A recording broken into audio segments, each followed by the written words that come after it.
it seems like I'm going to have to take a slight deviation with my time here. So I have decided to get a games console and start streaming myself playing games for those people that's interested in that. I will create a different playlist. It will go down on one anyway. It will be in the streaming playlist that will be in the next month, 4 weeks, 5 weeks. Because many of you have been asking me to do live streams now for a long time, so the comment section will be open, including the super chats there, and I will answer any of your questions.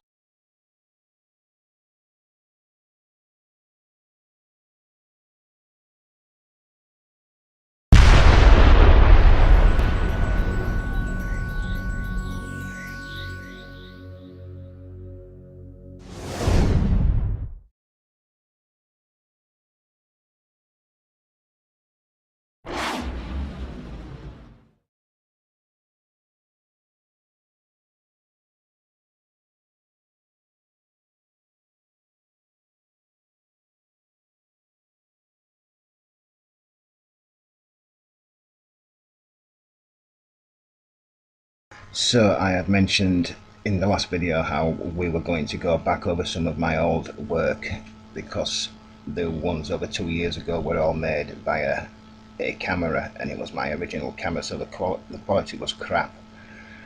And one of those videos was on tunneling. Most of it was to do with the Serapeum, proving how it had nothing to do with boring out. It was a structure that had been built above ground, and that is what 90% of this video is about. So yes, I am going to touch on the boxes slightly, but I'm more interested in the structure. And this is an image of the layout. It's a drawing, obviously. It's just a layout and showing you the various passageways. I thought I would start with this first, and where the arrows are pointing, you can see that there is definitely something structural under what is now in fact solidified concrete. Most of the lime has ran out on the floor and created a hard surface. I will show you a full image of this same image straight after this, but you can see what I am pointing at there. This one, I'm just going to show you these next four, and then every single image afterwards is completely new. None of them was even shown in that original video, but I have to start with these four because look, I keep banging on with these here, this discovery here, because I'm not just contemplating it, you know. I just know that I'm absolutely 100% correct on what I discovered here. You know, with these holes in these walls, in all these old ancient structures, this is in fact what it is. This is how stuff is built, for structural safety, stability, to save on material. Nothing is built completely solid all the way up. It might look solid eventually, but every single thing is almost built like this.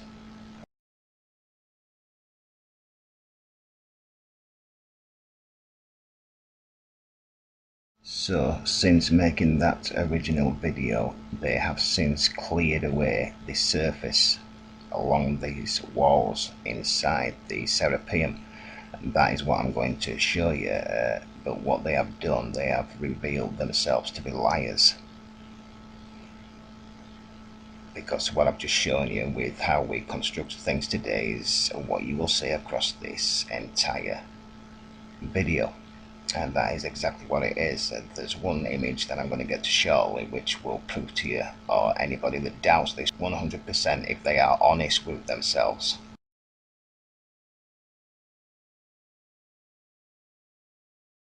And this is that image. And the arch that you're looking at there isn't for an archway, it's for some type of model car, you know, for the rim where the wheel goes.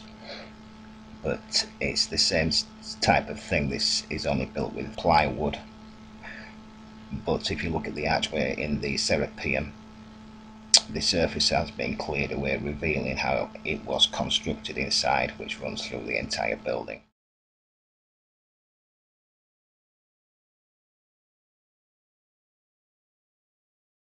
Now, exactly what these boxes were, as far as I know, I think there's 24 on this top level, because there's various levels to this Serapeum. We only get to see one.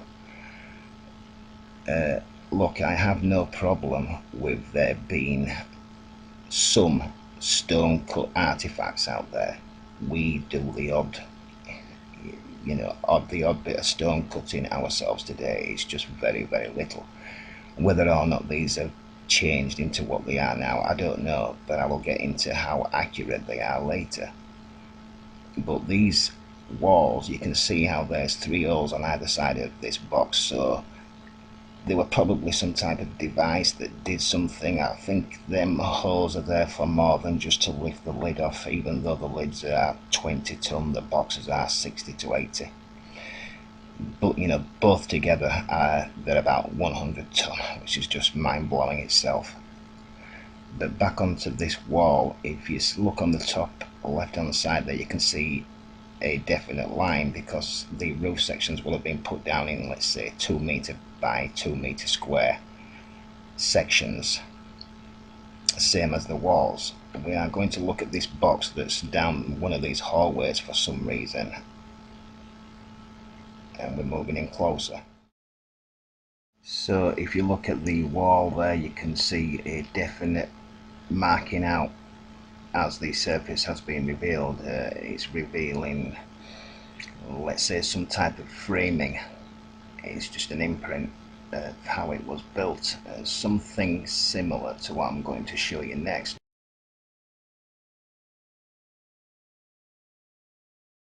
It will have been something similar for sure to hold this thing up in the first place.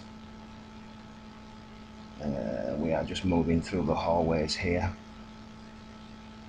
and moving into this artifact, which is at the very start. When you go down into this place, they've got this box set up. I will get into why. The reason is because of the badly scratched out Egyptian writings and pictures that's on the box to prove their narrative, which I will get into shortly.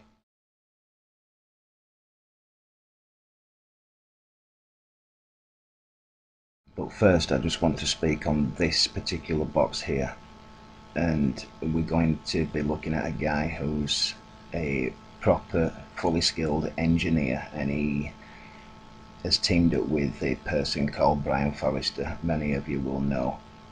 And what you're looking at there, he has been with more accurate measuring tools than what you're seeing there. Turns out that these walls are to within 2/1000 of an inch from every single corner. And not only that, you can see that he's measuring from the wall to the roof, so the lid sits on top absolutely perfect to within that measurement. But it's not only that, not many people get to hear this, but if you can imagine measuring from one wall over to the other side, and then do the same again at the other end, it is still within 2/1000 of an inch. So it's not just that the walls are perfectly smooth to within that measurement, and even the lid, but the walls from either side, right, at every single corner. These things are, but it's the size as well. Like, we have not got a CNC machine that you could just take to a factory and bore this thing out and then smooth it off to 2/1000 of an inch, something so large, and have a machine go into a box, a piece of rock that big, and do that. You would have to invent a machine. I'm not saying that we couldn't do it today, because we could, but that was what it would take, people.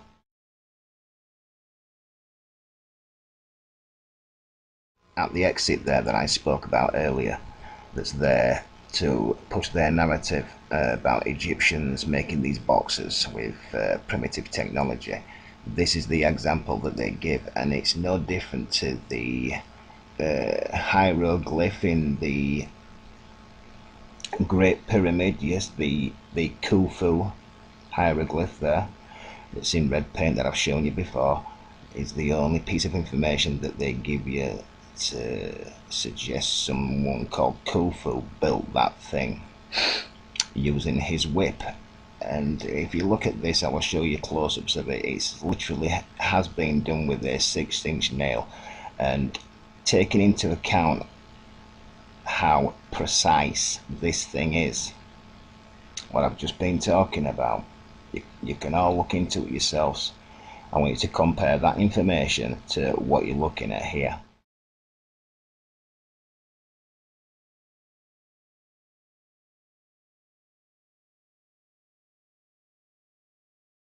I did manage to find one really old image of the site, and it is the box we've just been speaking on. I thought when I first saw it that I could see those hieroglyphs I've been speaking on, but I'm not 100% sure now as I'm looking at it while I'm speaking here.